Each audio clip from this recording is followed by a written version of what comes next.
Hi കൂട്ടുകാരെ, I M Jinu Varghese. ടെഞ്ചു വ്ളോഗ്സിലേക്ക് സ്വാഗതം കേട്ടോ. എനിക്കിടയ്ക്ക് ഒരു കമൻറ്റ് വന്നായിരുന്നു. അത് വേറൊന്നുമല്ല, ഇങ്ങനെയാണ്. ചിന്തിക്കുമ്പോൾ അതൊരു പോസിറ്റീവ് കമൻറ്റ് തന്നെയാണ്. മോൻ ഒറ്റയ്ക്കാണോ എല്ലാ വീഡിയോയും ചെയ്യുന്നതെന്ന്. അതെ, ഞാൻ ഒറ്റയ്ക്ക് തന്നെയാണ് എല്ലാ വീഡിയോയും ചെയ്യുന്നത്. ഇടയ്ക്ക് എൻ്റെ അമ്മ എൻ്റെ കൂടെ സഹകരിക്കാറുണ്ട്. കാരണം അമ്മയ്ക്ക് അത്യാവശ്യം പാചകം അറിയാം. അപ്പോൾ ഞാൻ ആ വീഡിയോയും കൂടെ നിങ്ങളുടെ കൂടെ കൂട്ടുന്നുണ്ട് ഇതിനകത്ത്. പിന്നെ അതേപോലെ തന്നെ ഞാൻ ജോലി ചെയ്യുന്ന സ്ഥലത്തെ വീഡിയോസും ഇതിനകത്ത് ആഡ് ചെയ്യാറുണ്ട്. അങ്ങനെയാണ് ഞാൻ കുക്കിംഗ് വീഡിയോസും അതുപോലെയുള്ള ബോർമേ സെക്ഷൻസിൻ്റെ വീഡിയോസും എല്ലാം ഞാൻ നിങ്ങളുടെ മുമ്പിലോട്ട് പ്രസൻറ്റ് ചെയ്യുന്നത്. ഈ വീഡിയോ ഇടുമ്പോൾ തന്നെ നിങ്ങൾക്കറിയാം എൻ്റെ ജോലി എന്താണെന്ന്. ഞാൻ ഹോട്ടൽ സെക്ഷനിലാണ് ജോലി ചെയ്യുന്നത്.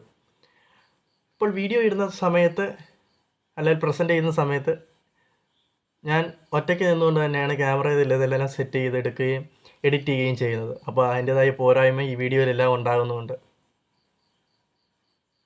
കാരണം എപ്പോഴും നാം പരസ്പരം സഹായിച്ചുകൊണ്ടാണ് ഇരിക്കുന്നത്.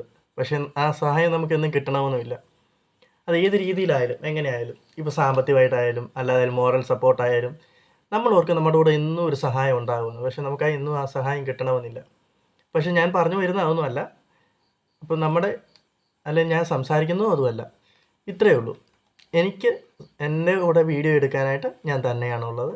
പിന്നെ അത് മാത്രമല്ല, അമ്മയും അച്ഛനും, കാരണം അവർക്ക് പ്രായമുള്ളവരാണ്. ഇടയ്ക്ക് ഞാൻ അവരുടെ മുമ്പിൽ പോയി അവരെ കുസൃതി കാണിക്കുകയും അവർക്കൊപ്പം കളിക്കുകയും ഒക്കെ ചെയ്യാറുണ്ട്.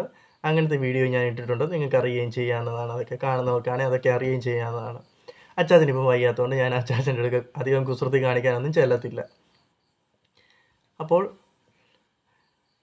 ഇത്രയേ ഉള്ളൂ. എൻ്റെ ജീവിതത്തിൽ എൻ്റെ അച്ചാച്ചനും എൻ്റെ അമ്മയും അതോടൊപ്പം തന്നെ എൻ്റെ ചേച്ചിയുടെ ഭർത്താവും നിറഞ്ഞതാണ് എൻ്റെ ലോകമെന്ന് പറയുന്നത്. അപ്പോൾ ഞാൻ ഒറ്റയ്ക്കാണ് നിൽക്കുന്നതും ചെയ്യുന്നതും പ്രോഗ്രാം ഇടുന്നതുമല്ല.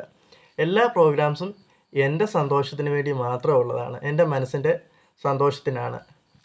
അതായത് ഇതിനകത്ത് പ്രത്യേകിച്ചൊരു ബെനിഫിറ്റ് നമുക്ക് കിട്ടണമെന്നില്ല. നമ്മുടെ സന്തോഷത്തിന് വേണ്ടി നമ്മൾ എന്ത് ചെയ്താലും, മറ്റുള്ളവരെ ദ്രോഹിക്കാതെ എന്ത് ചെയ്താലും അത് നന്മയാണെന്ന് ചിന്തിക്കുന്നവനാണ് ഞാൻ.